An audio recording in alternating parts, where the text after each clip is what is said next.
Pre-season footy in full swing, but is it time for the AFL to bring back a formal cup? The NPL continues going on as the A-League begins to approach finals. And can the NBA's All-Star Weekend continue the way it's going? This is Sportswatch. Hello, welcome to Sportswatch right here on Six News. I'm Leonardo Puglisi, filling in for Tinuin, 4 episodes in, and he's off sick. But the show has to go on apparently, so I will be here all episode with Lachlan Sheriff. How are you going, Shezza? Yeah, I'm good, thanks, Leo. How are you? Yeah, doing well. It's been a good weekend, I think, and that's because the AFL's back, and I've been waiting for that for far too long. And we actually had a televised, granted paid TV, a televised game at a major stadium, not some bush preseason match simulation just on KO. We had the Indigenous All Stars game. I thought that was absolutely great. I mean, we haven't had it in a decade. You had Freo, and yeah, I know they said it's all vanilla footy, but I thought it was competitive, at least at the start it was. And you had a bunch of, some of the best players in the AFL, not just best Indigenous players, just some of the best players in the AFL competing for the All-Stars game. I thought it was great. What did you make of it? Yeah, look, I absolutely agree with you. I thought that I was very excited to hear that it was coming back after a decade's absence. I mean, we've got so many great Indigenous players in this comp that deserve to have their talent showcased, and the Indigenous community deserves to have that showcased. I thought Fremantle was a great club to pick, and I thought Western Australia was a great place to host it. I really enjoyed, the pre-match things with the pre-match ceremony, and then you obviously had the game. And you're right, it was competitive, at least for maybe the first half or so, and then the All-Stars ended up winning quite heavily in the end. But look, I thought it was a success. I think that it's something that they should bring back in the future for sure. And yeah, definitely enjoyed it. It was good to see an actual game of footy on, instead of, like you said, some of that bush stuff on KO. Yeah, and look, I mean, I love Bush League as much as I think all of us, including Tin. It's great. But this was also nice to see, given we're barely just a few weeks away here. We're in full swing with preseason footy. It was interesting seeing some of the arguments brought up about who the All-Stars should play, because I think people have generally agreed here this has to continue. I mean, the crowd was, huge for it was an afternoon in Perth, mind you. It was 4:30 in the afternoon on a Saturday. Huge crowd at their stadium. The argument is that maybe there should be some other representative team playing, a state side, a joint, west side, a joint Vic side, and another All Stars, the All Stars. I'm conflicted on that, because I mean, this was great. The way they did it was great. It was probably easier to organise, I imagine, when you're only having to worry about one representative team, and Freo can just be Freo. So, I mean, I'd be very happy for Freo to keep it if they want it. I don't know why they wouldn't want it, to be honest, but I think it's fine for them. I mean, yeah, look, I agree. I thought Freo, played their part. Obviously, it wasn't their day, it wasn't their focus, but I thought they were fine. I definitely saw some purple jumpers in that crowd, so that was great. Like you said, there's a few ways this could go. I mean, is it going to be Freo every year? Is it going to be, shared around? Because I wouldn't mind seeing maybe West Coast have a go, and then you've got other States clubs, maybe Queensland clubs and the South Australian clubs could have a go. So shared around a bit.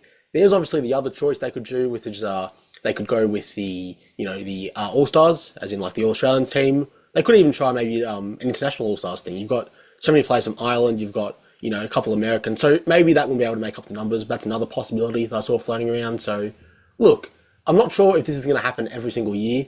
I think they said that probably wasn't likely, but every 2 years, if we see maybe just Freo in general, or if we see a rotation, we see West Coast in 2027, we see, Gold Coast in 2029, those are just random clubs I've picked, but it could be good to see it shared around, or maybe it is just Freo's tournament, Freo's game, so who knows, could be anything.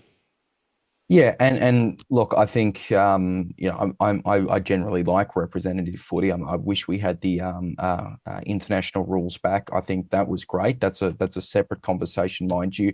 I get the arguments around state of origin, but again, I don't mind it. If it's more footy, it's more footy, and this was getting something 2-3 weeks in advance. I'll take it. I'm not about to complain about that.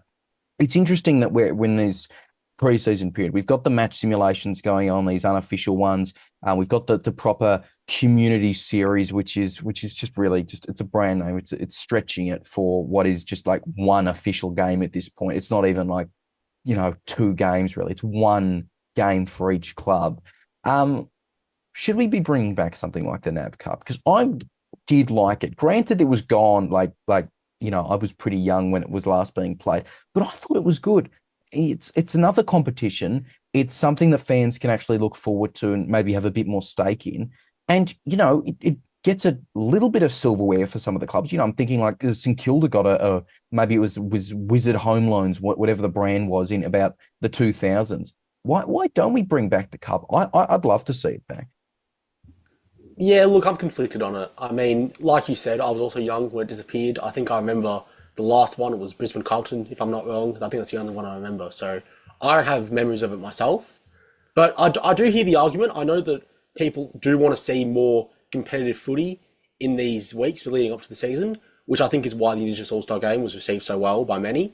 But, there is the possibility that even if you do have a trophy at the end, the players still don't take it seriously. It's still just a run out for them, and it doesn't matter who wins the trophy. I mean, we've all seen that picture of St Kilda with that trophy in the mid 2000s when they didn't look happy at all. They didn't look like they'd won anything. They just treated it like it was another day. So there is the argument that the players themselves wouldn't care about it. Which, again, if the players don't care, then why should we? But with that said, I do think there needs to be something more at stake to get more people watching these preseason games, because obviously next week we've got the official practice matches. For me, that's just a better quality one of what we've got going on right now. There's nothing at stake for those. There's no point tuning into those. Obviously, it's great if it's in your area. They do go to some suburban towns and country towns, but aside from that, I don't see why anyone would actually tune into them. I think that's especially on like a Tuesday night, Wednesday night. So, look, could a Wizard Cup, if we were to call it that, or just a preseason cup in general, could that bring in more fans? Probably would, especially the grand final. But I'm just worried that the players wouldn't take it seriously, and 5-10 years later, we're back in the same spot we were in 2013 when the tournament ended. That's St Kilda photo so good. I've never seen someone look so miserable holding up silver. I think it might have been Lenny Hayes. I think it was. It's just, I mean, yeah, they don't care, which is, again, you'd think a club like them might care about winning something, but alas, apparently not. I think also, to be fair, it would be very hard to get it going given how early the actual season started at this point, right? Early March. You'd be pushing it into early February, and some of the weather at that point's ridiculous. There'd be still cricket competitions finishing up. Thankfully the Big Bash wouldn't clash anymore, given they've shortened the season, which was a great move by them on a separate matter. So yeah, I mean, I'd like to see it in an ideal world. I think it would be generally tough to do so. But look, I mean, I'm just glad we're streaming some of these games. It's good to have these match simulations on. We're getting some of them in the lower leagues as well. I know this weekend the Northern Bull Ants have their first practice game, which is always nice to see. They're doing standalone carnivals, for instance, in Ballarat, which I think is a great initiative. But yeah, it will be good to see. And as long as no one gets injured, I think everyone won't complain too much. Although we'll see what happened with poor Sam Layla for Richmond. On another matter with the footy, and we'll continue with the other footy, the A-League and the NPL, and we'll start with the A-League because as we're speaking only a couple hours ago, it's the end of kind of the summer of football branding that they've run with. I think we've both been to a bunch of games over the past few months. Going to a live sport thing in January is great when it's not just the cricket as well. And some of the figures that they had in their press release, so there were 96 games. So this is women and men, 96 games, 290 goals. They've also mentioned that clubs have generated a lot of revenue in this period. The average match attendance so far is reaching more than 9,200. That's an increase of 14% year on year. They've said there's 7 clubs with 7 year on year growth in attendance for season 24-25. The free-to-air audiences, when the 2 games on Channel 10, that's grown by about 15%. I mean, it's been really good for them so far. We see these good headlines. And then, as I'm sure you paid attention to, there was the Friday game, Victory Phoenix. And that also got a lot of attention, though, not for the right reasons in regards to crowd. Talk to us about that. I mean, I was there. Again, I'm not entirely familiar with victory crowds. I thought it was, fine, but what did you make of it?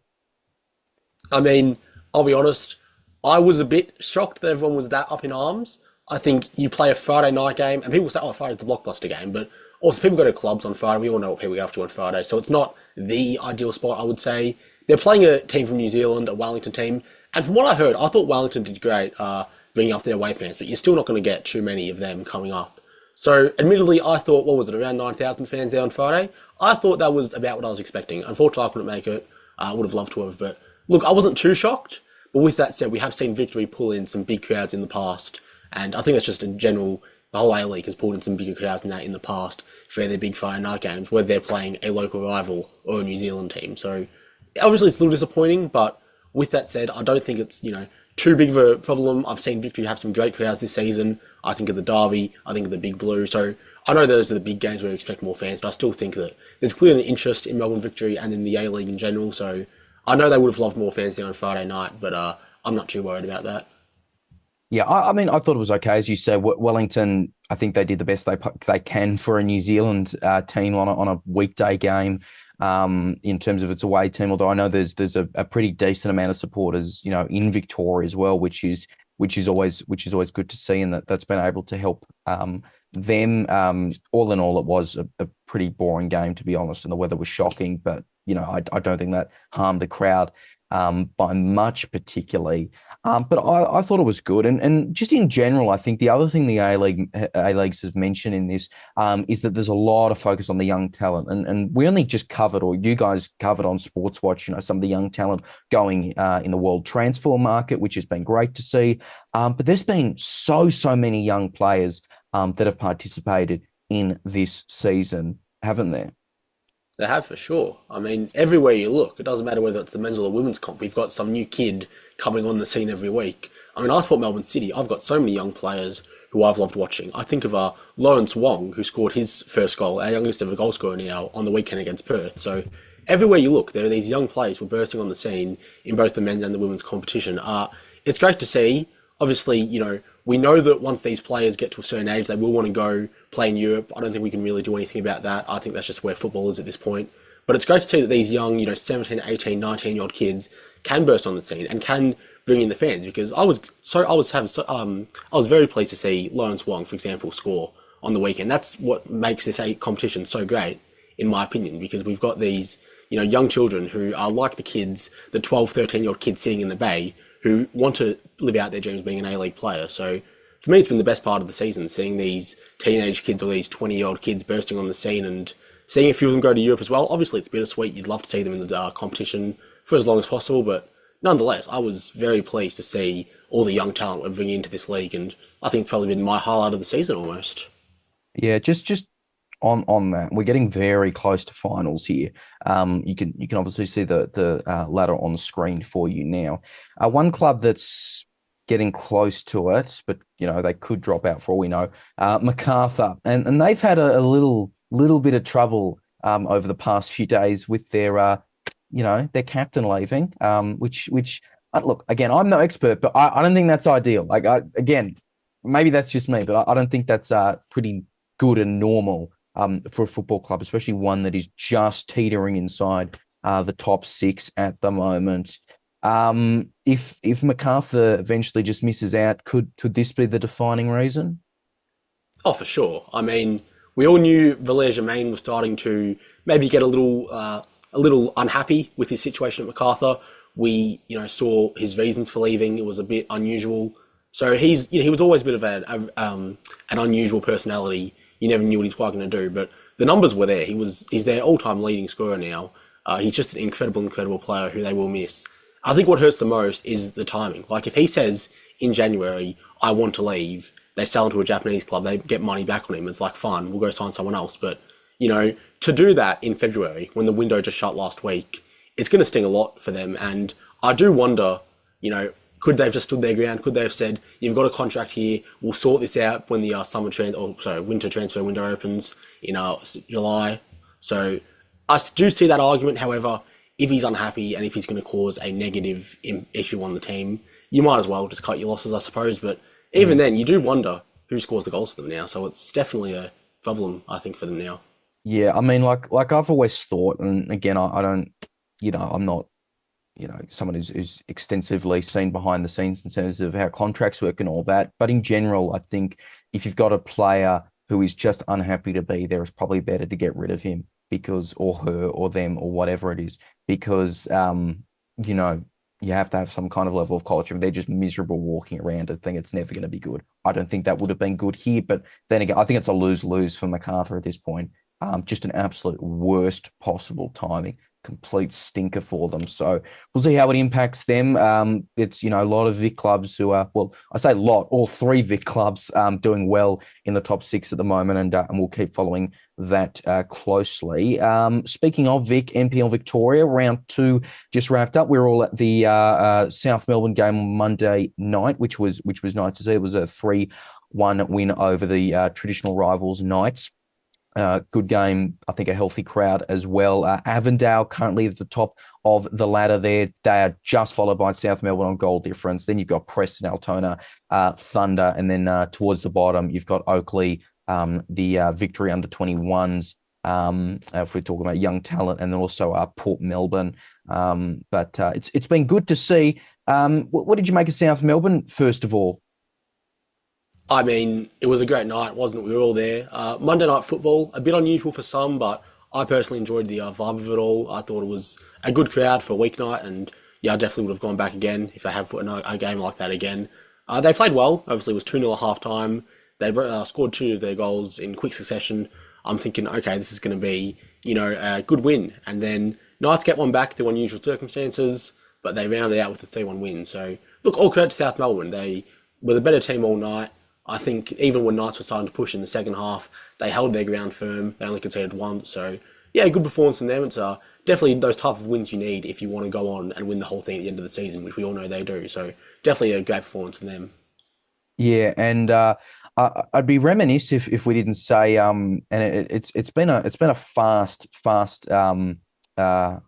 week in terms of Sportswatch. The broadcast dates are a bit funny, but we had the championship announced last week. Let's just remember that, and I want to talk about that for a second. And I wish Tin was here to talk about it, because we've already had him on Six News about it.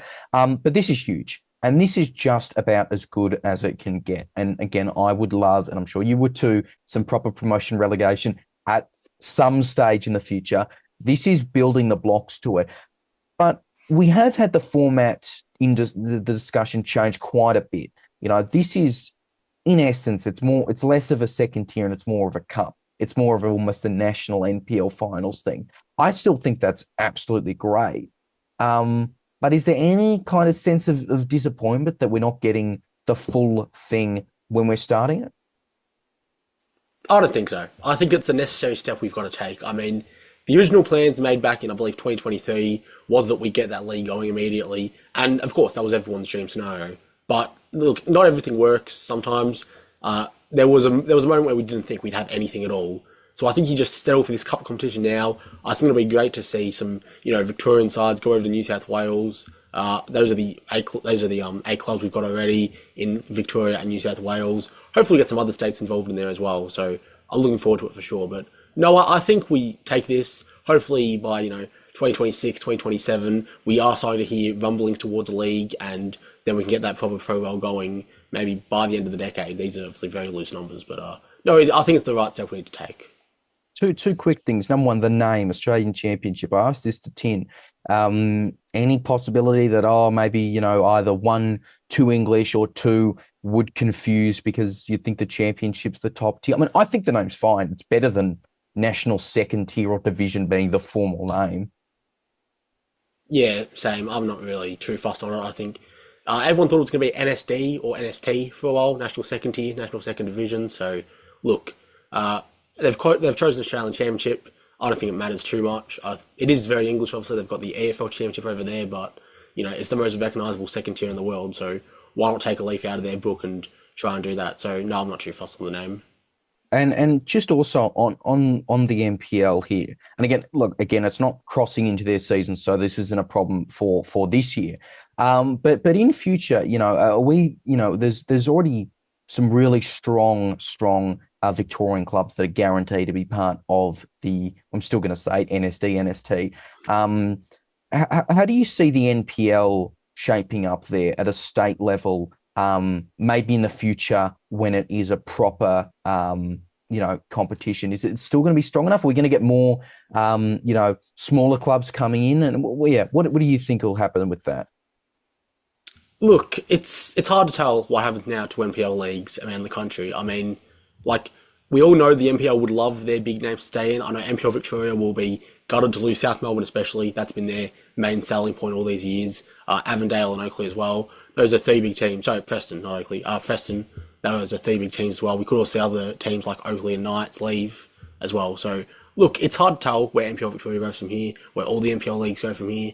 I think you've got to consider the fact that there are some smaller clubs starting to take place. We saw, Manningham in there last year. We had Moreland in there last year. There's some smaller clubs who traditionally aren't big names who we're starting to see rise up to the top. So is it a chance for new dynasties to be made in NPL Victoria? Probably. So I don't think we're too worried about where the league is. I know it'll probably take a hit at the start, but I think it recovers with some smaller teams creating their own stories. So I'm looking forward to see that. Yeah, definitely. And look, there's a lot more state league action, as in the state NPL leagues developing around the country this weekend, Queensland, etc., South Australia, which will be good. We've seen northern New South Wales, which has been nice. But Victoria and New South Wales are already going stronger. We'll be covering all of these, I'm sure, in depth, and you will with Tin. Onto the cricket, the Sheffield Shield. We love the Shield, don't we? Sam Constance is got in the headline again. I think it was 10 out. He got ramp shot off Boland. And look, I like Constance. I also really, really like Boland. There's the Victorian bias here. How do you think that style of play is going to work out in, we're not even international test cricket, just at the domestic level here? Because really, he's the only one doing it, and somewhat for obvious reasons. I mean, look, I'm not going to comment on it too much because he's 19. He'll learn, he'll grow, he'll hopefully develop into the best cricketer he can be in all the levels. Obviously, we've got Test cricket, Sheffield Shield, and then T20, where this style of play would work best in that format. So look, is it an unorthodox style of play in the Shield? Of course it is. Was it disappointing to see him go out? Of course it was. But look, he's going to learn. I think someone's going to, put an arm around his shoulder and say, hey, we can't be taking those shots all the time. We've got to try and build an innings. We need you out there. You're our best batsman, or you will be in the future at least. So we really need you out there for the majority of the game. And he'll definitely learn from that. He's a good kid from what I've heard. He's got a good head on his shoulders. So I'm not too fast. These are just growing pains that all 19-year cricketers go through when they play at this level. So I think he'll be fine. Yeah, I totally agree. And like I have always kind of taken the view with him, and without kind of rehashing the entire debate that happened against India. We need personality. We need personality in something that is, and again, I'm saying this as someone who absolutely loves Test cricket, but something that people consider to be boring. That's just a reality. We want to keep Test cricket going strong, keep it strong. And I think, he is someone who would be able to do that. I think generally, young personality is something that should be encouraged to some extent in all sports. Again, without rehashing a whole debate, Jack Ginnivan. And so, yeah, I think it's great. I think, he has got his own style. I think that's really good. He can absolutely balance that with a strong innings. We've literally seen him do that. We know he can do that. I think he's perfectly capable of it. But also, in that saying, I'll be the Vic bias and will not mind him getting out to Scotty Boland. I'm not going to complain about that. But I think it's worth keeping an eye on. When this weird period where most people are tending to forget about cricket, but we'll both keep an eye on it. And I'm sure with the Champions thing coming up very soon as well, which everyone definitely will remember, we'll have a look. We'll have a look there too. On the basketball front now, two things. We'll start domestically. NBL finals have been going on. We talked about them a bit last week as well. The NBL in itself has been going pretty strong, actually, in recent times. How have you observed the first few games of the finals? I mean, look, it was great to watch. I think we had 3 games, obviously Wildcats, SEM Phoenix, Kings 36ers, and then finally SEM Phoenix versus 36ers. All 3 games were great in their own right. I think the crowds were great for all of them, especially SEM Phoenix versus 36ers was the main one I watched. That was the Melbourne game. I kept a close eye on that. There was a great comeback from SEM Phoenix to win. But all in all, you talk about the numbers and just the viewership and the energy in those stadiums. It's been really great. The NBL is on such a hot streak right now with this that I can absolutely see this keeping up into the semi-finals between Melbourne United, Perth Wildcats, and then Illawarra and SCM Phoenix. Those are two great series we've got coming up. So, no, they're on a hot run. They just should really keep it up because I'm enjoying watching the NBL. I know a lot of people who don't even watch the NBA are enjoying watching the NBL. So it's really good to see, and I think it's going to keep going for the rest of this finals. Again, and I'm prefacing this by saying, I'm not a big basketball follower, but we'll be very happy to get down to, well, realistically, some NBL one games or something. But you're right just on the end there that I see more and more comments of just people saying that they barely watch the NBA or just they straight out do not watch it. They've been watching the NBL and they've been really focused on the NBL. What do you think that says about the strength of Australian basketball at the moment? And again, I'll just preface that by saying, as was discussed last week, there's actually going to be an NBA exhibition game here. For sure. I think basketball is such a fast-growing sport in this country. I mean, you look at the numbers of kids who play basketball on Saturdays in those local youth games. You then look at the numbers of the NBL, which, let's be real, the NBL was dying for a second there. They've really picked it up, I think, post-COVID. They've really done well with that. So I think it goes to show you just how much people want to get out and support their local teams, even if they don't watch the NBA, because the debate with NBA and NBL games is a bit different to an A-League and a Premier League, for example. I mean, these American games are on at midday, and then there's NBL games on at 1, 2 o'clock. So they're basically the same time. And people would rather get out to those local stadiums in their own states, in their own country, and support their local NBL club, as opposed to staying home and watching the NBA on KO. So I think that's a great sign of where the league is. I think, they should really try and tap into this because this is a huge opportunity to make something really great. Not just for the NBL, but for the national team and even the lower leagues. You look at NBL 1, who everyone's so excited to get out to that once that comes back over the winter. So, no, our Australian basketball is in such a great place right now, and I really hope it continues for a long, long time. Something I know you don't think is in such a great place right now with basketball is the NBA All-Stars weekend, which we've seen ongoing. And look, it's had its criticism for a while. I think some of the recent stuff I've seen is that nobody cares playing in it. It exists. It just happens. It's a gimmick. Your observations from what we've seen? I mean, look, it's a very similar debate that we've had over the last 5-10 years, that the players just don't care. The people in the crowd don't even really care. You can pinpoint certain moments of the weekend when it was good. The dunk contest was great. Mac McClung, obviously an incredible dunker. It was great to see him out there. Thought the Rising Stars game was alright, but then, you look at other things. You look at the 3-point contest. I wasn't too impressed by that. I thought that was kind of dull compared to other years. You look at the skills challenge, where Chris Paul and Victor Wembanyama are literally missing shots in order to help their team win. No one wants to see that. We want to see these players give it 110%. We don't want to see them missing shots for a better chance to win. And then you look at the final, All-Star game on either Sunday or the Monday for Australians. I mean, what even was that? It was a completely different format. There were these 4 teams. There was rookies on the court who, all respect to these rookies, but their night is Friday night or Saturday if you're Australian. I don't want to see them on the final day for All-Star game. I want to see the best of the best. So that was a bit of a miss, I think. I think just the total score, obviously we haven't got to 40 first one. That's just too low of a number. I mean, I looked at the stats. There were 27 minutes played during those games, which is just not fun. There was this weird monologue with Kevin Hart, of all people, like a comedy routine during the game. No one wants to watch that. We want to watch basketball. So I think you just have to look at it and say, well, this was a miss. They changed a lot of things this year again, and it was a miss. So you've got to go back to the drawing board and you've got to work out what works, because that definitely didn't. But then we have to circle back to what we were just talking about at the very start of Sportswatch.